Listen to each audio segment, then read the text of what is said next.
Hey there, how are you?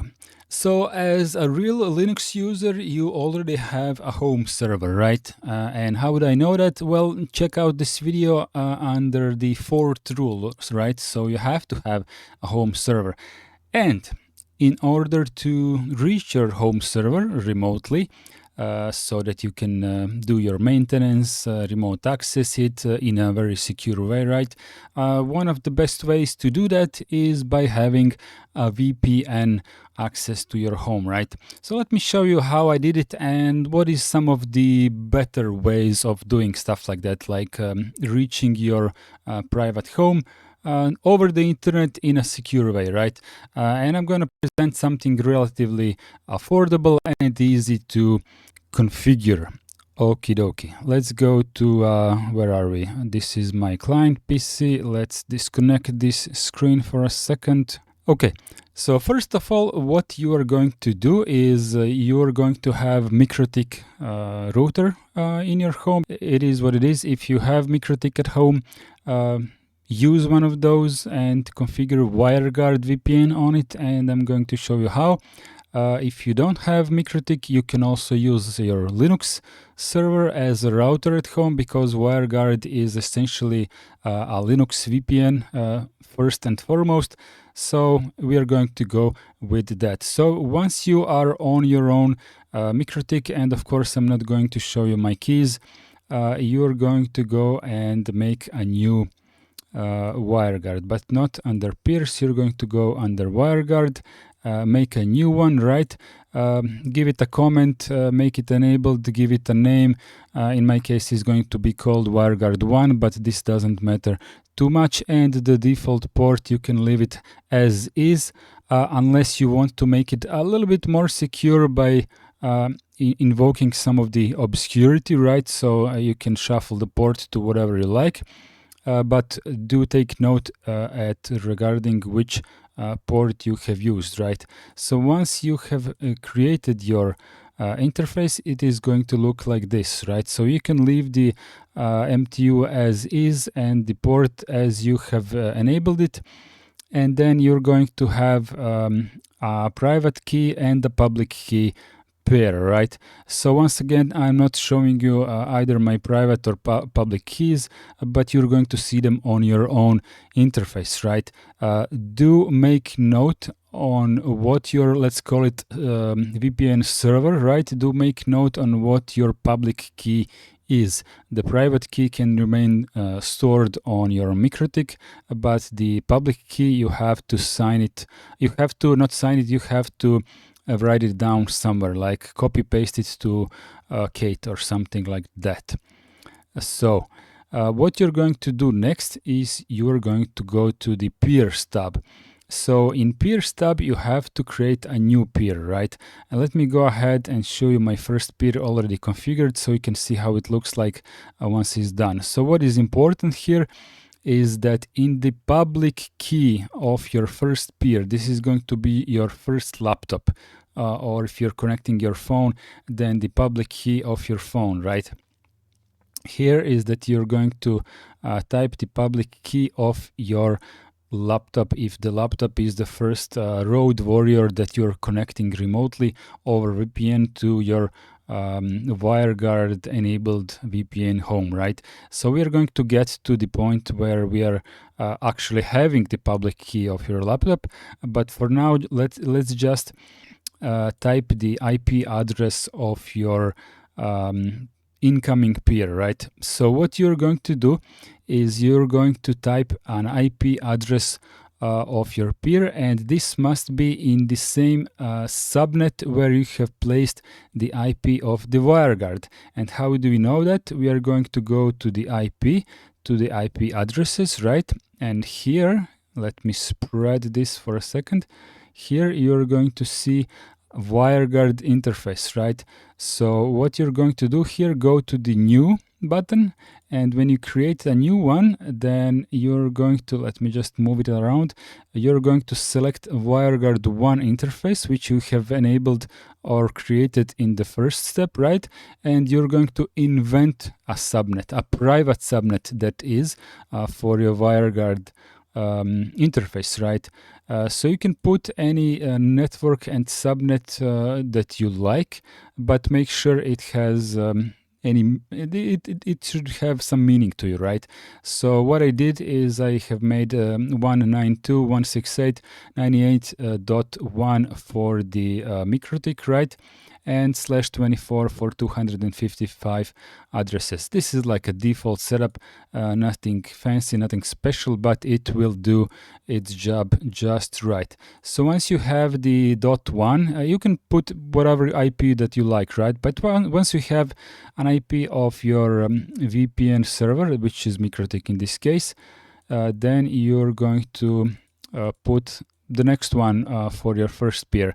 You can basically put whichever IP you want, like shuffle it to your heart's desire, but it has to be under the same subnet, right?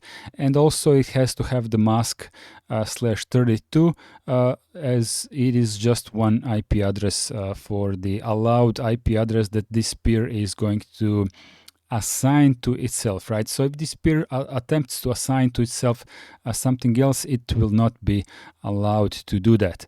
And once you have all this, I think we are pretty good. You can put a comment on your laptop name. You can name it peer 1, although I think it will name itself as peer 1 when you create a new one.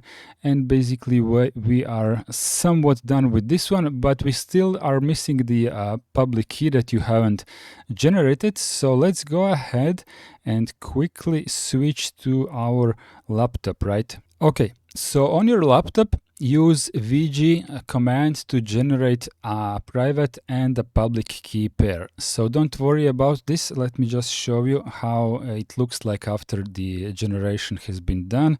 So we have a public key here and we have a private key here, private key, right? So don't worry about me showing you these keys, because these keys are simply for just for the demo purposes. I'm not actually using these keys. I'm showing you these in my temporary folder as means to give you heads up on how it looks like, right? So make sure to write these down as well and mark them as your peer keys, right? This is important. So the first thing that you're going to do is take your first peer. So your peer is a laptop, right? Usually. Take the public key that you have generated and then go back to the Mikrotik, right? And put it in here as a public key of your first peer. And once again, I'm going to repeat, your first peer will be your roadwarrior laptop. It could be your smartphone as well, but in this tutorial I'm covering the laptop configuration, and specifically we are doing this on the KDE Plasma, but this is just network manager stuff, so you can do this on GNOME as well, and even manually if you feel the desire to do so via the config files. So once we are done with this peer, you can just you can just click the OK button, right? And then it will be closed. And then let's go back to the laptop once again. Okay, and go to your network settings and then go and add a new connection, right? And in the new connections, you're going to find a WireGuard type of the connection, right? So go ahead and click WireGuard, click create, and you can give it a name whichever you like and give it an interface name, right? So in my case it will be WG1 in my case, right? Let me just cancel this to show you what it looks like after it has been generated, right? So in the general you can leave this as is. And you can leave it, all users may connect to this network, or uncheck this if you only want one user to be able to use this network, right? And then go ahead to the WireGuard interface, and this is where you're going to paste your peer private key, right? So what that is the one that you have generated here, private key, right? Just copy paste it into that field on the peer laptop, right? So this is our road warrior, which is going to go around the internet, and it will always be able to connect to your home, right? So next up, go to the IPv4 tab, or maybe just check that IPv6 is ignored, because usually you will want to have that ignored for now, and switch the IPv4 method to manual, and then type the IP address of your peer in here, and also put it the same netmask as you have used, the host one that you have used on Mikrotik, and simply ignore the gateway, and it will auto fill up with all of the zeros, right? This is fine, and it should be like that. So put the IP address, the same one here that you have assigned it as a peer 1 on the Mikrotik part, and the netmask 255 at all 4 octets. The advanced part you can leave as is. The routes part you can you can feel free not to touch this. This is perfectly fine. And then go back to the Wireguard interface, and then go back to peers, right? And here you have the option to paste the public key of your Mikrotik. So this is the first key that we have written in the, let's say, Kate as a text editor, right? So paste this one that you have fetched from the Mikrotik as the Mikrotik's public key, right? This is what goes in here, public key. And then we have allowed IP addresses. These are basically the destination networks, destination subnets that you're going to want to be able to fetch or reach via your laptop road warrior, right? So just separate them with a comma. So this one is actually not that important. This is my this is my Wireguard subnet, right? So the only reason why I would want to have this subnet here is in case I have multiple road warriors connected at once, and I want them to be able to talk to each other over the internet by being connected through my home, right? So this is the reason why I have this subnet, and the other subnet is basically my default subnet in my home. So this is the one that you want to type in here.